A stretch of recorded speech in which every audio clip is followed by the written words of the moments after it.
My name is Missy Foy. I'm 30 years old. Today is May 3rd, 2012, and we're on Georgetown's campus in Washington, D.C. in the Healy Building. And Stephanie she's a student in the GSP program, which stands for Georgetown Scholarship Program. And I also consider her a mentee, my mentor, an advisee, an advisor, and a friend. So I've known her for 4 years, and she's wonderful. My name is Stephanie Petersen. I'm 22. Today is May 3rd, 2012. We are at Georgetown's campus, and Missy is a friend, an advisor, and the program director of GSP. Good work. So I guess we'll get right into it. I know some of the answers to these questions, so it's kind of funny to ask them again, but I think it's great to have them on audio. Where did you grow up? I grew up in a rural town, Taos, New Mexico. I actually grew up right outside the town at Ranchos de Taos, in the middle of nowhere, really. How big was your town? Like how many people? I'm not sure. Our high school was about 3,000 kids, and that wasn't just our town, it was the whole surrounding area. So it was pretty small. What was your childhood like? I think, honestly, my childhood was a mixed bag. I grew up in a beautiful town with wonderful people and a big family. I have 3 older brothers and 1 older sister. But my family's first-generation American, and I feel that, my mom is a single mom, and so that presented a lot of challenges for our family, being new to the country, new to the culture. I can't even imagine. So it was beautiful because we had a beautiful environment to grow up in, but there were definitely a lot of challenges. Will you tell me a little bit more about your family? I feel like I told you this. I feel like I do know, like I certainly feel like I know your mom, but yeah, just tell us about them. Yeah, my mom her name is Maria Isabel Petersen. And she is the most incredible human being I think I know. She came to the United States with 4 kids, and she was married at the time to my father, an American. And she came without knowing any English, without really ever living in the country before. And then my father and mother separated, and she was left with 5 kids, a house, and she just picked herself up by the bootstraps. She managed the house, managed the business, and learned English. Why did you decide to come to America? Love. Yeah? Love makes you do crazy things, maybe. Yeah. I think there were a lot of reasons. Bolivia was going through a hard time economically, but, my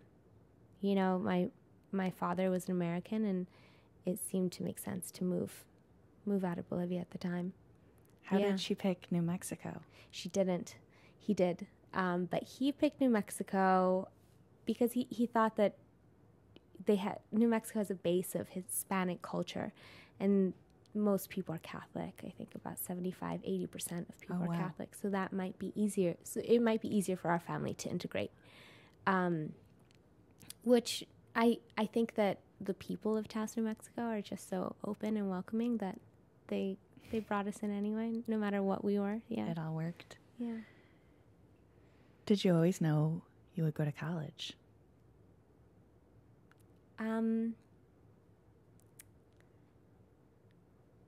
No, I don't think I always did. I'm first generation college, and it's incredible. It's such an accomplishment. Seriously.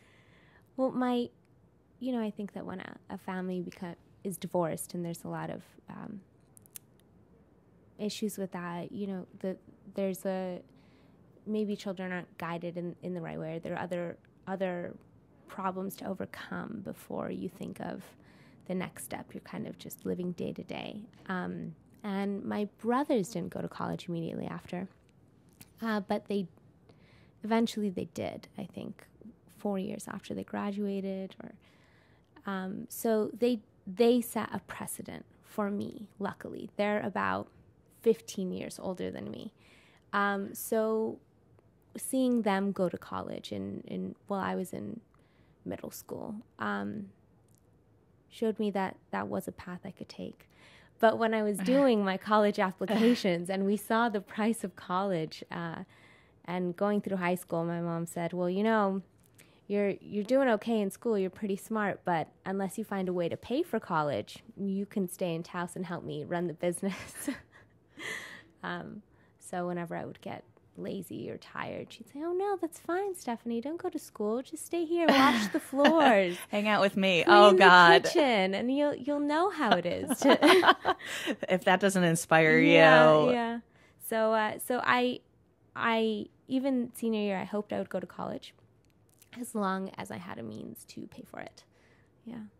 How did you get interested in Georgetown?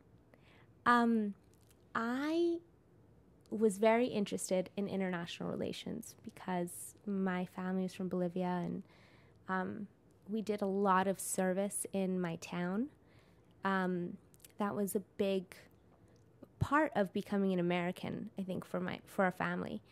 And my mother felt that being a citizen to the United States is so much more than just living in the country. It's giving back to your community, and it's participating. So ever since I was little, we were doing trash pickups, or my mother volunteered at hospice or Community Against Violence for domestic abuse, things like that, always involved in the community. So there were two aspects of Georgetown that really appealed to me: the idea of service for others, and the academic program for IR. Yeah. Good reasons. I love hearing your mom, like, all these other things that she's doing while she's also raising 5 kids and running a business. Yeah. It's incredible. No wonder you turned out the way you did. You had, like, the best possible role model right in front of you. She was she was a tiger mom, Right. Yeah, she was our biggest advocate, which is important because when I think that it's easy for people to take advantage of other people who they know are in a bad situation. Mm-hmm. And, in little towns, everybody knows everybody else's business. So she was always our biggest advocate. That's incredible.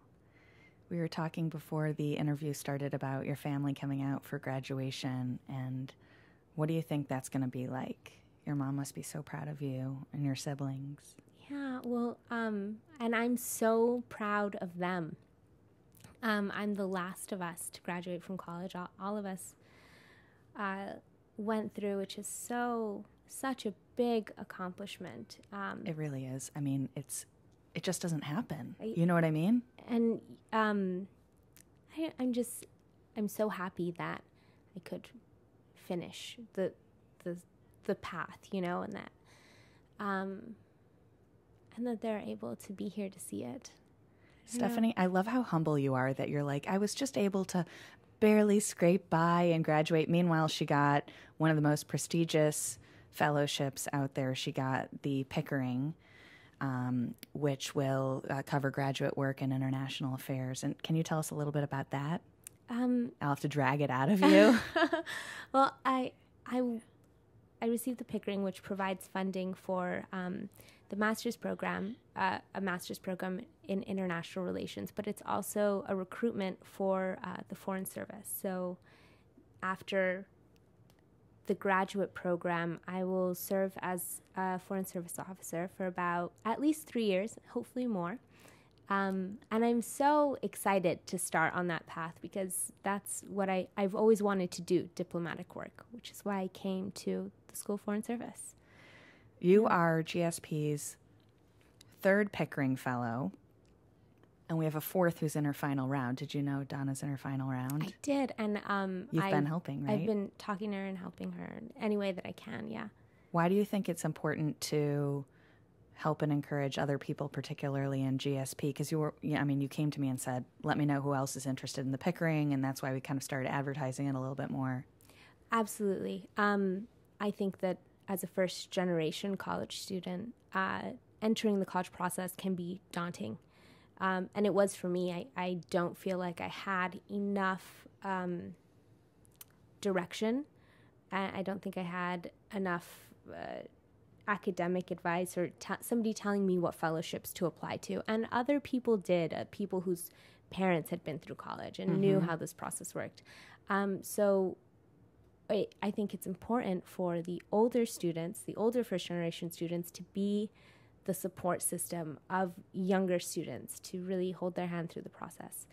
And I think that Donna and other first-generation students and first-generation Americans are a great asset to so many different programs and really bring a lot, can offer so much, but maybe they don't know how to find those opportunities. Absolutely. It's overwhelming enough sometimes just to get through finals without thinking about everything else that's out there. And I love Georgetown, but it can be bureaucratic and absolutely confusing to navigate. I don't know that that's unique to us, but I'm so proud. That's been such a cool part of GSP now that we kind of have our footing after a few years underneath us. It's so cool to see older students like you reaching back and helping younger students and inspire them.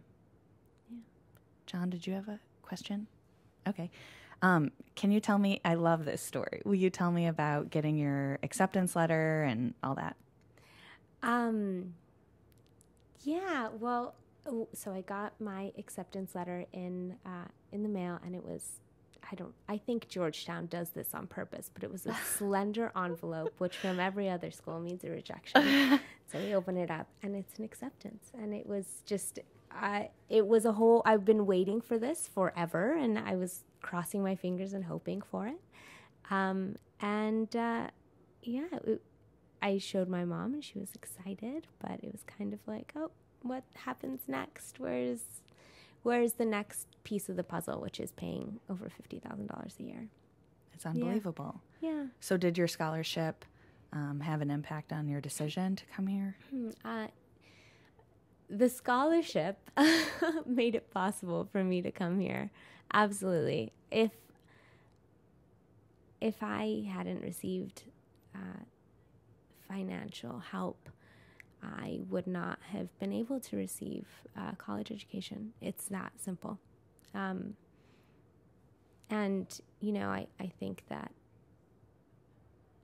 that opened the door to a whole new life for me and a whole new way that I can give back to the United States and to my community and to society. It's the best investment anyone can ever make. And that's why our alumni feel so strongly about you guys in particular. In fact, the reason that this interview project was commissioned in the first place was by a generous, anonymous alumni volunteer who had taken a bunch of our students out to dinner at various points in time and said, Missy, aren't you just floored when you listen to the stories of the students? I'm like, well, absolutely. And he goes, if only we could just capture that and send that out to everyone who went to Georgetown. If they heard these stories, they would say, oh my God, these people are just the most incredible people. I really feel like Georgetown is unquestionably a better place for having you guys here. And I think in terms of who should be grateful to who, we should be grateful to you guys for changing, I think, the culture of this campus, for bringing fresh new perspectives to it, for going on and doing the wonderful things that you do and that will make us look good. It's the best possible investment that someone can make, I think, is in the education of a smart, young, talented person who is driven and wants to change the world. That is so kind. But at the same time, I think that having alumni who went through Georgetown invest in us, and it was more than just a scholarship. It was somebody saying, an institution saying, we believe that you have something to contribute. And that was inspiring, and that gave, because being a first generation student, you wonder, wow, can I do this? Is this actually for me? This is so different than anything else. But having somebody say, no, we believe that you can do this, so we will support you through this, that meant so much. Can you explain a little bit of the process? Like, I'm trying to figure out. So you get the acceptance letter to Georgetown, and then the next question is, how do I pay for this? And maybe you go through tell me, how did you get the scholarship? Like, when does that come into play? Is that something you, like the financial aid department, once you apply for that, says you qualify? And just explain how you get this money that says it's your golden ticket through your education here. So you receive your admissions letter, and I think 2 weeks later or 3 weeks later, you receive a financial aid package. Oh, sorry. So, like, just tell me what you got. So I received my admissions letter, and then about 2 or 3 weeks later, I received a financial aid package, which went through the cost of living, the cost of tuition, and then provided the scholarship, which balanced the budget. And when you got that scholarship, do you remember that moment? Oh, yes. We cried. Who's we? My mother and I. Can you describe that moment, like sort of paint a picture of what happened? Oh my gosh.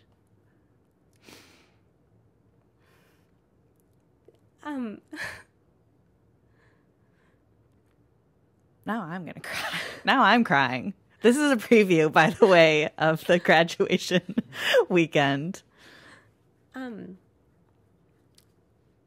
So we opened the letter, and I thought I was going to not be able to go to Georgetown, and they covered the cost.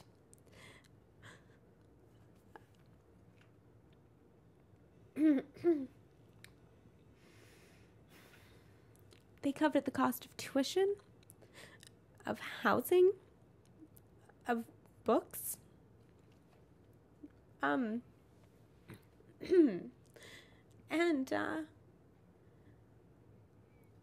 my mom looked at me and said, "You won the lottery. We won the lottery." And it really was, because I worked so hard, and I applied to thousands, not that. I feel like it feels like hundreds of scholarships. And yes, some did come back, thankfully. And $5,000 here and there means a lot. And it did contribute to Georgetown's, to the tuition. But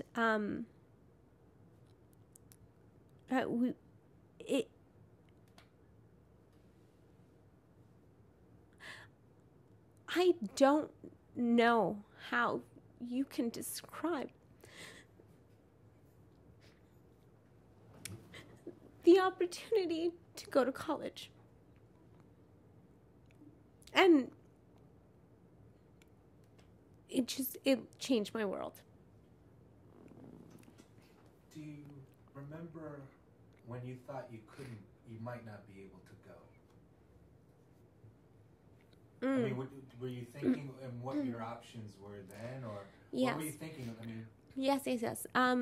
The alternative option would be to go to a state university, which had provided me with some funding to cover tuition and the cost of living in Albuquerque, New Mexico isn't too much, so I could work while I went to school. And that was always an option. Well, it was an option once I received their letter. But it wasn't my first option. It wasn't it wasn't what I wanted to do. They didn't have a strong program in international relations. And I think they do provide a fantastic education in a lot of programs, but not in what I wanted to pursue. Obviously, well, first of all, StoryCorps is amazing because they ask these questions that they just get. You guys are so great. That is a Georgetown moment, when you got your scholarship. That will stand out. I'm sure you'll remember that probably for a long time. What are other Georgetown memories that you have, serious or funny, that you'll look back on these 4 years? It's funny, the things, I'm approaching my 10-year reunion, and I think the things that bubble up and that you remember are surprising, but stand out for some reason. One of the moments is when I went to see Hillary Clinton speak, and it was cold. I stood out in the line that goes up Healy and around for about 2-3 hours at least, and I get to the top of the line, and for security reasons, they ask for your go card, not just an ID. And of course, I did not have my go card. Go card is the Georgetown. It's the Georgetown ID. Yeah, sorry. Everything's an acronym. And I ran like 2.5 blocks and came back. I was like, please don't give away my spot. And I was one of the last 3 people to get in. And I walked up. I was in the balcony of this big auditorium, and I heard her speak about human rights. It was incredibly inspiring, and it opened. I think that's a big reason why I continued to take courses in human rights. I interned with Amnesty International. I'm focusing on human rights, immigration issues, because that moment, she's a powerful speaker, and she really highlighted the importance of that and the importance of being human. And I don't know, that would happen nowhere but Georgetown, I think. Yeah. Absolutely. Mm-hmm. How about moments with friends? Do you remember meeting like your best friend? I do. I had my 2 best friends at some 2 very good friends at Georgetown, Joy and Ronnie Christie. We're also in GSP. Yes. Incredible. The thing is, we connected and we hit it off on I think day 2 of orientation. And ever since then, all through freshman year, we were just inseparable. And one afternoon, we both said, okay, well, I'm going to a lunch, and they went to a lunch. And it turns out we went to the same lunch. We were all Georgetown Scholarship Program recipients, and we had the same student mentor, and we realized that we connected on a whole other level than just going to Georgetown. It was so funny. We still laugh about it. That's hysterical. Are you going to stay in touch with them after you graduate? Yes, absolutely. They're staying in D.C., and I'm probably going to come and visit quite often. What's your next step? I was admitted, thankfully, to my top choice school for the master's program, the Tufts Fletcher School of Law and Diplomacy. Oh my gosh! So I'll be doing a master's in law and diplomacy, and I'm very excited to move and to start fresh. It's going to be incredible. Yeah. Will you stay in touch with GSP after you graduate? Yes, I will, and I hope that GSP students will feel comfortable coming forward and asking any advice they need, hopefully helping future GSP students with the Pickering process, opening my home to GSP students if they need something in Boston or have an interview. You're going to regret saying that. No, not at all. It's on record. I feel like really that support system is so important, and GSP provided that for me, and I hope to give back.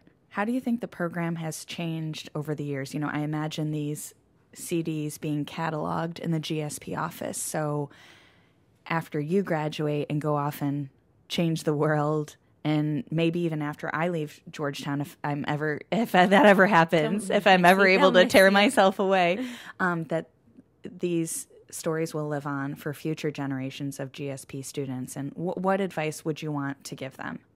Oh, gosh. If they stumble upon your story? First of all, I would say you can do this. You can conquer Georgetown. You can get your degree despite what you think are huge obstacles of money or support, that you are here for a reason. And they chose you for a reason because you're capable. And second of all, I would say to do things you like. Don't think so much about what should be or what looks best, but to really invest the time in the things you enjoy, because at the end of the day, that's going to be what you want, what you will end up doing best. You talked about challenges. What was the biggest challenge when you got here? You won the lottery. Here you are, and was there anything that you didn't expect, or the challenge that you overcame that you look back now on, and either with some reflecting? I don't want to put words in your mouth, but you mentioned obstacles, so I was just wondering if you could give an example of some of the obstacles you faced and how you got over it. Absolutely.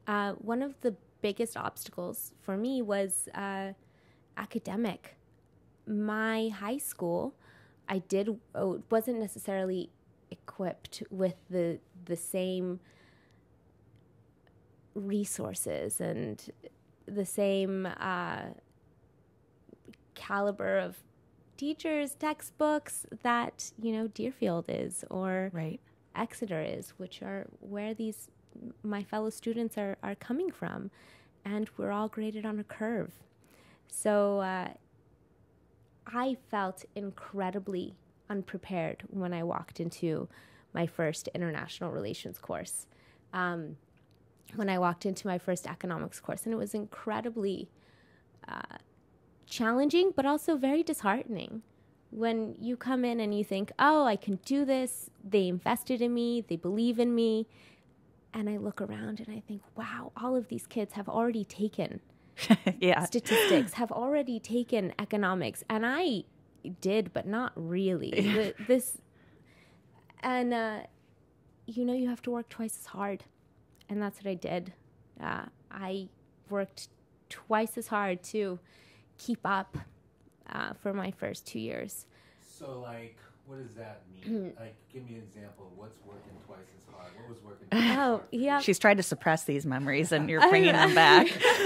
Just for the future generation, we want to know which is twice as hard, because they may have to do the same thing. Absolutely. My U.S. history, my knowledge of U.S. history was minimal when I came here. You need a base of U.S. history to understand how the United States interacts with every other country in the world at what time period. And I was so embarrassed. I was so embarrassed about my lack of knowledge. So I went home after my first IR class, and I was reading U.S. history, Spark Notes, reading U.S. history online, in addition to my international relations reading. For economics, I read my economics textbook. I didn't understand some of it, and I contacted tutors, hoping that they would give me some time. And I went to tutoring sessions in addition to recitation and in addition to lecture. So when my course load said 15 hours, I was putting in way more than that. But I do not regret a minute of working twice as hard and catching up. And it made me, at the end of the day, feel like a much stronger person. I may not have gotten the A in the class, but if I hadn't tried that hard, I wouldn't have passed the class. Yeah. And did you get support? I'm wondering, the friends that you had, were you sharing this information with them who were in the program? Were they in similar situations? I mean, how did you get support? Did you do that by yourself? And how did you know to take advantage? Lonely kind of journey and trying to catch up, or was this something your mentor? Or I'm just trying to get a sense of who. I mean, if you felt like you needed inspiration or help, who provided that? I didn't really share with my peers too much about it because it's a little embarrassing. Yeah, I think a lot of our students feel that way. Yeah, and I didn't want to go to the writing center. There is a writing center at Georgetown that will read your essays and edit. And I was so reluctant to go because I was embarrassed. But I ended up having to go. You got to push yourself through the door. And I made my appointments first thing in the morning so nobody would see me coming in and out of the library. But I used that resource often. But I don't think it was a lonely journey. I wouldn't call myself lonesome in that time. But it was a private journey, I'd say. And now as seniors, I do tell my friends, I had no idea about the Civil War, or I had no idea about World War II, and we laugh about it because they say, oh my God, when I went into so-and-so class, they had a base of European history that I had no idea about. And it happens more often than we think. Absolutely. I think it's isolating for our students. And it's funny, when I meet one-on-one with students, particularly freshmen, they'll come in and sit down and say, well, my roommate's driving me crazy and I miss my family and I wonder if I should be at home working full-time, providing financial support. I'm not doing as well in my classes as I want to. And I want to say, there was a student in here 20 minutes ago saying the exact same thing. And it's funny, we have that Hoya facade on that I've got it together, I've got it figured out, keeping up with the Joneses. Mm-hmm. Yeah. And so there will be a GSP student, I can guarantee you, in the fall who's having this experience. I'm terribly overwhelmed and I feel underprepared. What would you say to get him or her through that period? The first thing I would say is you're not alone, that other people are going through this, even if you don't know it. The second thing would be, put a smile on and go get the help you need, because that's why it's there. And you might think it's embarrassing, but you doing that might inspire your peers to do that. Absolutely. And, if also to reach out to other GSP students. I had a GSP student reach out for help on international relations paper because they were experiencing trouble. And I said, I went through the same exact thing. Let's go through it together.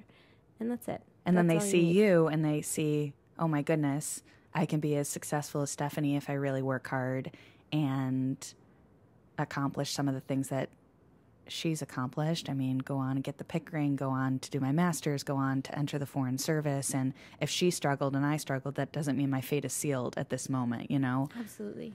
I always quote my mom saying, this is a chapter in your life, not the full story, not the whole book. I like that. I like that a lot. That's a great quote. When, for me, it's really a cool thing to see when students start to realize, I'm here because I belong here, damn it, and I worked really hard for this opportunity, and just because the student next to me went to Exeter doesn't mean I'm as deserving. A light bulb goes off, whether it's a professor encouraging you or you get that first grade back, when you find your voice. Did you have a moment? I think I had a time period when I felt that, and I think it largely came from GSP. And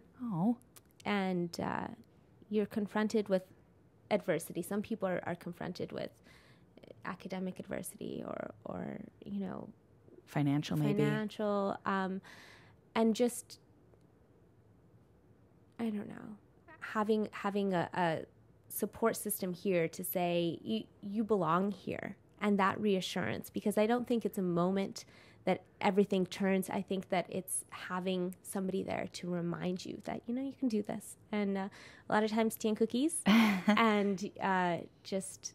Future students come into the GSP office for tea and cookies. Yeah, and the GSP letters and GSP resources, just having that support system, even if you're not constantly using it, does show that, you belong here. You say GSP, but earlier you described Missy as a mom.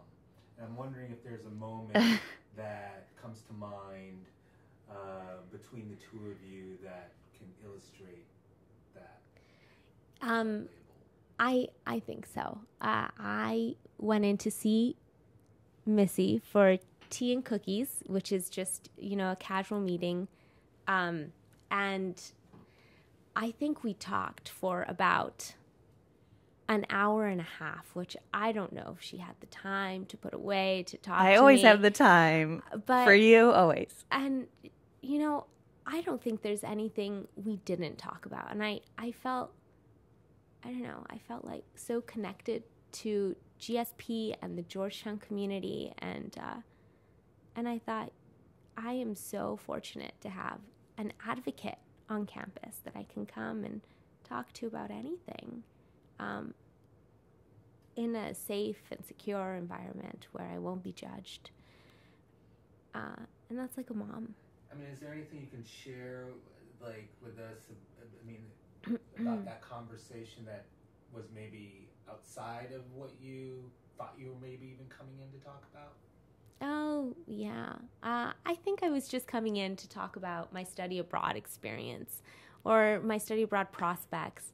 And I started to just meander through the conversation, and I told her something very personal. It was about a health problem. I was diagnosed with a chronic disease, and just having a conversation about my options from there, and knowing that this isn't the end of the road, that it's really just a chapter. And you're gonna be quoting that now. Yeah, I will be quoting that. And just knowing that I had that personal connection with somebody at Georgetown, with somebody at the Georgetown Scholarship Program, meant the world to me. The people at StoryCorps are going to know now why I love my job so much, because I get to work with you guys. And I want you to know, in case I haven't said it, that you guys are what inspires me so much. You inspire me on a daily basis. And when I have a crappy day and I think, oh man, I have a friend who's on G-Chat all day long at her job, it'd be nice to have some downtime or whatever. I get a note or a letter or that beautiful mirror you brought me after winter break from your mom's shop. And I think, how could I do anything but this? How could I not be around people like this?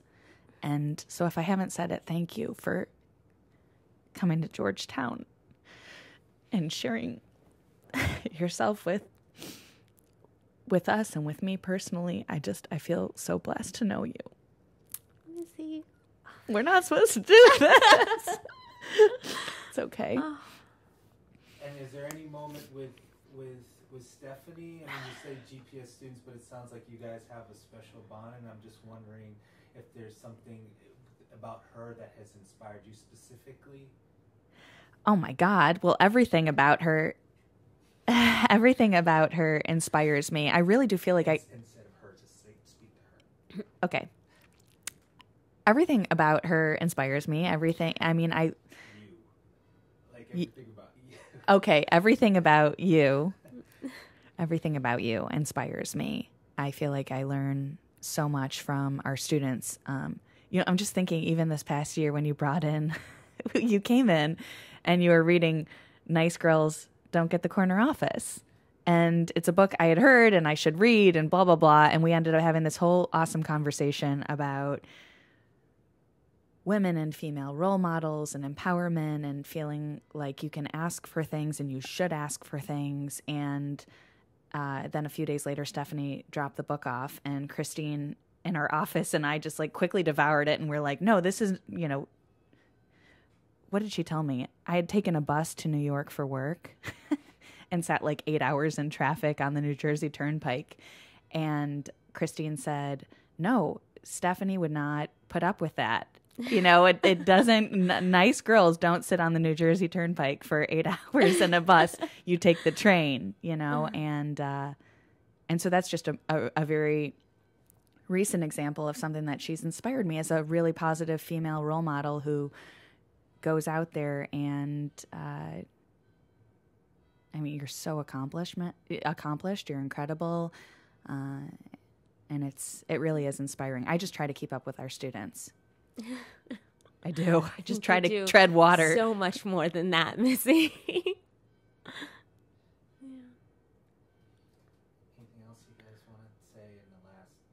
Yes. Thank you so much, Missy, for everything you do and for providing support and hope and encouragement in the hardest times I think some kids face at Georgetown. That means the world. You mean the world to GSP and GSP students. What would you like to tell our alumni? Thank you. Thank you so much for believing in us, because your investment is a belief that we can succeed and we can contribute to this community. And there are no words to describe how grateful I am, and I'm sure the rest of the GSP is. Love it. Love it.